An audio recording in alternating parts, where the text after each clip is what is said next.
औज़ुबिल्लाहिमिनश्शैतानिर्रजीम बिस्मिल्लाहिर्रहमानिर्रहीम। I am your chemistry teacher Shahzeb Kiani और आज हम लोग डिस्कस करेंगे chapter number 11 10th class chemistry coal के टॉपिक को। कोल का टॉपिक एक बड़ा कॉम्प्रिहेंसिव और बड़ा इम्पोर्टेंट टॉपिक है एग्जामिनेशन पॉइंट ऑफ व्यू से। स्टार्ट करते हैं starting from the definition of coal. तो कोल की डेफिनेशन देखते हैं और फिर कोल की हम लोग फॉर्मेशन डिस्कस करेंगे। तो सबसे पहले है जी फॉर्मेशन ऑफ कोल के हवाले से कोल की definition. Coal is a blackish, coal जो है ये ब्लैक कलर का कम्प्लेक्स मिक्सचर होता है। ठीक है, coal is a blackish mixture. Coal जो है ये एक ब्लैकिश मिक्सचर है of compounds of carbon, carbon के कंपाउंड्स का, इसी तरह से हाइड्रोजन के कंपाउंड्स का एंड ऑक्सीजन के कंपाउंड्स का। ठीक है, याद रखिए कुछ बुक्स में इस कोल की डेफिनेशन की जाती है कि कोल इज कंबस्टेबल मिक्सचर। ठीक है, कोल के लिए वर्ड यूज किया जाता है कंबस्टेबल। कंबस्टेबल ऐसे मटेरियल को कहते हैं जो कि इजीली इग्नाइट हो सकता है, जिसको इजीली आग लगाई जा सकती है। तो coal is a combustible blackish complex mixture of compounds of carbon, hydrogen and oxygen. Coal एक इग्नाइट हो सकने वाला, एक जलाया जा सकने वाला ब्लैकिश कॉम्प्लेक्स मिक्सचर है कार्बन, हाइड्रोजन और ऑक्सीजन से बना हुआ। It consist of small amount of, इसके अंदर कुछ थोड़ी सी ट्रेस अमाउंट जो है वो नाइट्रोजन की और सल्फर की मौजूद होती हैं।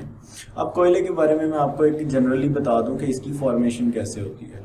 कोल की फॉर्मेशन होती है जब लाखों साल पहले मौजूद जंगल किसी वजह से अर्थ क्रस्ट के नीचे आ जाते हैं, तो वो फिर कन्वर्ट हो जाते हैं कोल के अंदर। इसकी फॉर्मेशन हम डिटेल से डिस्कस करेंगे अपने नेक्स्ट स्लाइड्स में। स्टार्ट करते हैं जी formation of coal. Coal was formed by the decomposition of dead plants. जब प्लांट्स मर जाते हैं, मुर्दा हो जाते हैं, डेड हो जाते हैं लाखों साल पहले, तो वो अर्थ क्रस्ट यानी ज़ेरे ज़मीन आ जाते हैं मिलियंस ऑफ ईयर्स अगो। हमारी बुक में जो इसका जो टाइम लिमिट है वो है मिनिमम 500 मिलियन ईयर्स। ठीक है, तो 500 मिलियन ईयर्स लगते हैं वुड को कोल के अंदर कन्वर्ट होने में। तो 500 मिलियन ईयर्स में वुड जो है वो कोल में कन्वर्ट होती है। होता क्या है कि जी लाखों साल पहले जो जंगलात थे वो ज़ेरे ज़मीन आ गए। ज़ेरे ज़मीन आने की वजह से जो वुड थी वो कोयले में कन्वर्ट हो गई एक स्लो बायोकेमिकल रिएक्शन की वजह से, जिसकी आपके सामने एक विजुअल रिप्रेजेंटेशन मौजूद है। ये देखें, लाखों साल पहले जो जंगलात थे वो ज़ेरे ज़मीन आए। ज़ेरे ज़मीन इनके ऊपर दो फैक्टर्स ऐसे थे जो कि हमारे पास बड़े ज़्यादा काबिल गौर हैं। एक ये कि टेम्परेचर ज़ेरे ज़मीन बहुत ज़्यादा होता है, टेम्परेचर हाई होता है। इसके साथ साथ अर्थ क्रस्ट की वजह से इसके ऊपर पड़ने वाला जो प्रेशर है वो भी बहुत ज़्यादा हाई हो जाता है। इसके अलावा सबसे जो नेसेसरी फैक्टर है वो है टाइम। टाइम के साथ साथ जो लकड़ी है वो पीट में, उसके बाद लिग्नाइट में, लिग्नाइट के बाद वो कन्वर्ट हो जाती है कोल में। ठीक है, तो पीट, लिग्नाइट और कोल की फॉर्मेशन हो जाती है। पीट और लिग्नाइट भी कोल की टाइप्स हैं। अगर हम बात करें तो सबसे पहले ये मौजूद था वुड की फॉर्म में, लकड़ी की फॉर्म में। वुड से कन्वर्ट हुआ पीट में, पीट एक कोयले की ही टाइप है, फिर लिग्नाइट और फिर कोल। यहाँ पे याद रखिएगा कि ज़ेरे ज़मीन यहाँ पर एब्सेंस ऑफ ऑक्सीजन होने की वजह से लकड़ी जो है वो कोयले में कन्वर्ट हो जाती है और इस प्रोसेस को कहते हैं कार्बोनाइजेशन। कार्बोनाइजेशन के नेसेसरी फैक्टर्स की अगर मैं बात करूँ तो इसमें high temperature, high pressure, absence of oxygen and time है अप्रॉक्सीमेटली 500 मिलियन ईयर्स। ठीक है, तो 500 मिलियन ईयर्स का वक्त दरकार होता है लकड़ी को कोयले में कन्वर्ट होने के लिए। और लकड़ी का कोयले में कन्वर्ट होना इसको कहा जाता है कार्बोनाइजेशन। तो carbonisation is basically the conversion of wood into coal. ये आपसे पेपर में एग्जाम में क्वेश्चन पूछा जा सकता है कि व्हाट इज कार्बोनाइजेशन। कार्बोनाइजेशन है लकड़ी का कोयले में कन्वर्ट हो जाना। अच्छा जी, अब इसके फैक्टर्स अलग से लिस्ट कर दिए कि it takes place in the absence of air, और एयर यानी ऑक्सीजन की गैर मौजूदगी, हाई प्रेशर और हाई टेम्परेचर। और इसमें जो वक्त दरकार होता है वो होता है 500 मिलियन ईयर्स। आप देख सकते हैं कि कोयला अपनी सबसे पुअर क्वालिटी पीट में, पीट के बाद फिर सबसे पहले कोयला जो है वो पीट की फॉर्म में होता है। It is a type of coal. Peat से लिग्नाइट में, लिग्नाइट के बाद ये कन्वर्ट हो जाता है बिटुमिनस में, बिटुमिनस के बाद ये कन्वर्ट हो जाता है एंथ्रासाइट में। ठीक है, तो बिटुमिनस और फिर एंथ्रासाइट की ये शक्ल इख्तियार कर लेता है। ये सबसे अच्छी क्वालिटी है कोल की, जिसको मैं आगे मजीद एक्सप्लेन करता हूँ। इसमें 90% कार्बन कंटेंट मौजूद होता है। बात करते हैं वुड की। अगर हम वुड की बात करें तो वुड में सिर्फ 40% के करीब कार्बन जो है वो मौजूद होता है, और ये वुड फिर कन्वर्ट हो जाती है कोल के अंदर। कोल के अंदर कार्बन कंटेंट की मिकदार मुख्तलिफ होती है, वोलेटाइल मैटर और मॉइस्चर। मॉइस्चर कहते हैं वाटर कंटेंट H2O, और वोलेटाइल मैटर, वोलेटाइल ऐसे सब्सटेंस को कहते हैं जो कि इजीली वेपर्स में कन्वर्ट हो जाते हैं, जो कि इजीली कन्वर्ट हो जाते हैं गैसियस फॉर्म में, यानी वेपर्स में। बात करते हैं टाइप्स ऑफ कोल की। Types of coal, there are 4 types of coal. कोयले की 4 टाइप्स हैं, जिसमें सबसे पहली टाइप है peat, second one is lignite, bituminous and anthracite. अगर हम बात करें पीट की, तो peat is the lowest quality, poor quality coal है, जो कि कन्वर्ट होता है लिग्नाइट में under high pressure, absence of oxygen and high temperature. Lignite जो है it's a brown colour coal, जो कि सब बिटुमिनस कोल में और बिटुमिनस कोल में कन्वर्ट हो जाता है। Bituminous is a good quality coal. Bituminous के बाद ये सेमी एंथ्रासाइट और anthracite which is the finest quality coal इसमें कन्वर्ट हो जाता है। याद रखें, पीट में मॉइस्चर कंटेंट सबसे ज़्यादा है और एंथ्रासाइट में मॉइस्चर कंटेंट सबसे कम है। कंपोजिशन और अगर यूजेस की बात करें तो हमारे पास कोल का जो मेजर इस्तेमाल है वो सिर्फ और सिर्फ या तो हम इनको house hold purpose daily life में इस्तेमाल कर सकते हैं, या फिर हम इसको इंडस्ट्रीज़ के अंदर इस्तेमाल कर सकते हैं फॉर बर्निंग। अगर हम बात करें कोयले के टाइप्स ऑफ कोल की, तो सबसे पहली पुअर क्वालिटी या इंफीरियर क्वालिटी कोल है पीट, जिसमें 60% कार्बन कंटेंट और बाकी मॉइस्चर मौजूद होता है। It is the inferior quality coal, और इसको भट्टी में इस्तेमाल किया जाता है चीज़ों को जलाने के लिए। उसके बाद सेकेंड टाइप की बात करें तो लिग्नाइट 70% कार्बन कंटेंट के साथ सेकेंड टाइप ऑफ कोल है, और इसको थर्मल पावर स्टेशन, ये देख सकते हैं थर्मल पावर स्टेशन में बिजली बनाने के लिए इसको इस्तेमाल किया जाता है। बिटुमिनस की अगर मैं बात करूं तो bituminous is 80% carbon content containing coal, और इसको हाउस होल्ड कोल, और आप लोगों ने जो कोयला देखा है अपने घरों में जो बारबेक्यू वगैरह में इस्तेमाल किया जाता है वो बिटुमिनस है, जिसको हाउस होल्ड और डोमेस्टिक पर्पसेस के लिए इस्तेमाल किया जाता है।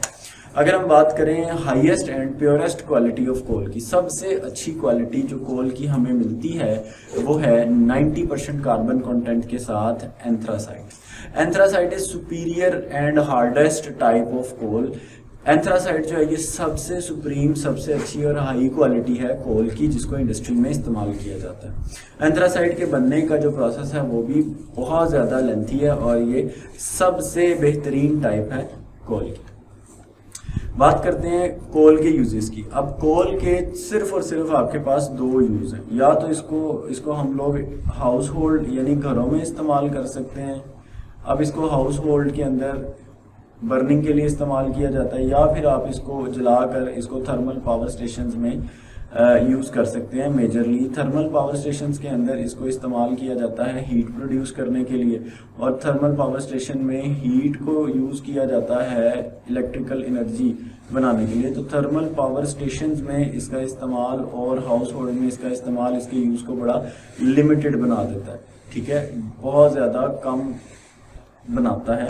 तो इसको कोल को ज़्यादा अच्छे तरीके से यूज़ करने के लिए हम इसकी डिस्ट्रक्टिव डिस्टिलेशन करते हैं। डिस्ट्रक्टिव डिस्टिलेशन एक इम्पॉर्टेंट शॉर्ट क्वेश्चन है इस चैप्टर में।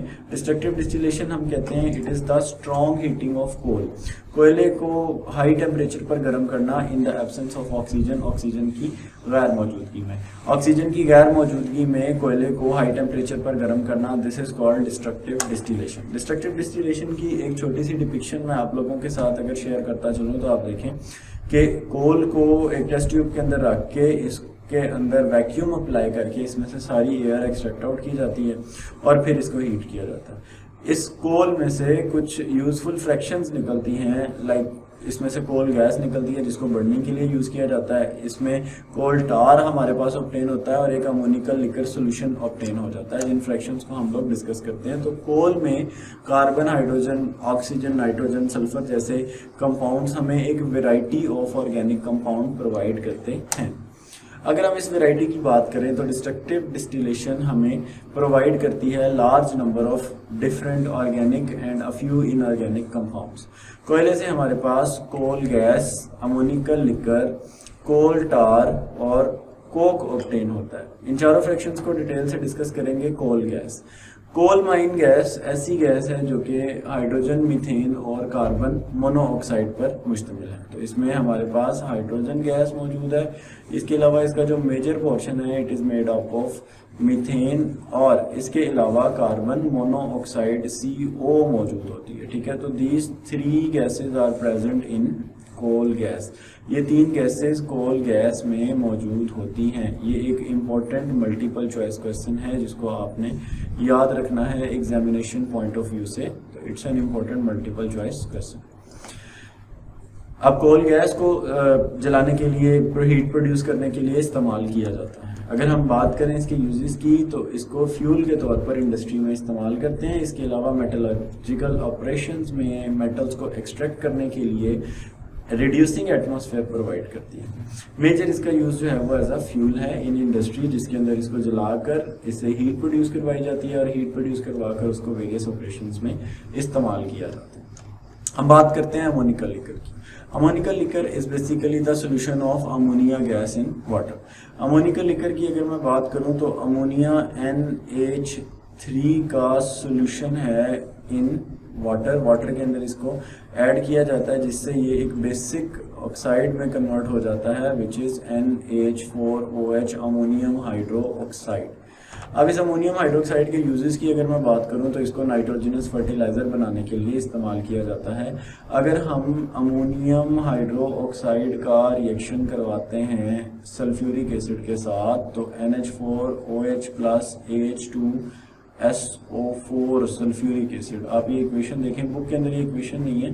ये NH4 इस SO4 के साथ और ये H2 इस OH के साथ रिएक्शन करता है और हमारे पास फॉर्मेशन हो जाती है NH4 अमोनियम सल्फेट की। NH4 twice SO4 ammonium sulphate plus 2 molecules of water यानी 2H2O।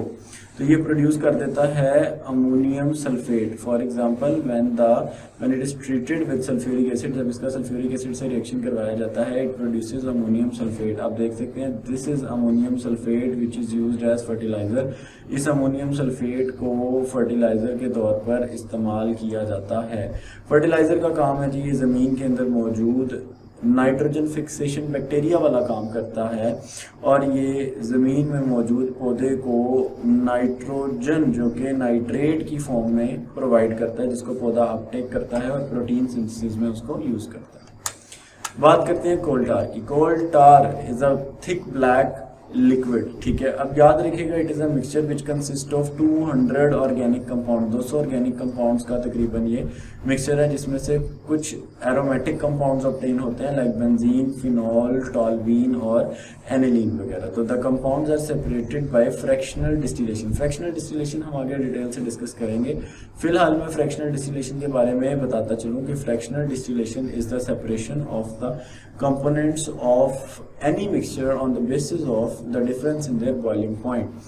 बॉइलिंग पॉइंट में डिफरेंस के अकॉर्डिंग जब हम चीज़ों को सेपरेट करते हैं तो इसको फ्रैक्शनल डिस्टिलेशन कहा जाता है। बात करते हैं जी हम लोग यूजेस की। तो केमिकल यूजेस इसके ये आ जाते हैं सिंथेसिस ऑफ ड्रग्स, अद्वियात बनाने में, डाइज, कलरिंग एजेंट्स बनाने में, एक्सप्लोसिव, धमाका खेज चीज़ें, paints, varnishes, plastic, synthetic fibre and pesticide. Beside this valuable chemicals, in valuable chemicals के अलावा black residue of coal tar is called pitch. जो ब्लैक रेजिड्यू हमें मिलता है इसे पिच कहते हैं, जिसे आम जुबान में उर्दू में लुक कहा जाता है, जिसको सड़कों पर डाल के उनकी सरफेसिंग की जाती है। लाइक दिस आप देख सकते हैं this is the black residue of coal pitch जिसको यूज किया जाता है सड़कों पर फॉर सरफेसिंग ऑफ रोड्स। बात करते हैं कोक की। Coke is 98% pure carbon. ये कोल का लेफ्ट बिहाइंड रेजिड्यू होता है और इसको डिस्ट्रक्टिव डिस्टिलेशन करके वोलेटाइल कंपोनेंट्स जब सारे कोल के निकल जाते हैं तो पीछे हमारे पास कोक रह जाता है। बात करें अगर यूजेस की, तो कोक को मेनली इस्तेमाल किया जाता है as a reducing agent for the extraction of metal. Reducing agent के तौर पर मेटल्स की एक्सट्रैक्शन के लिए, स्पेशली आयरन एक्सट्रैक्शन के लिए। इसके अलावा कोक को इस्तेमाल किया जाता है एज अ फ्यूल।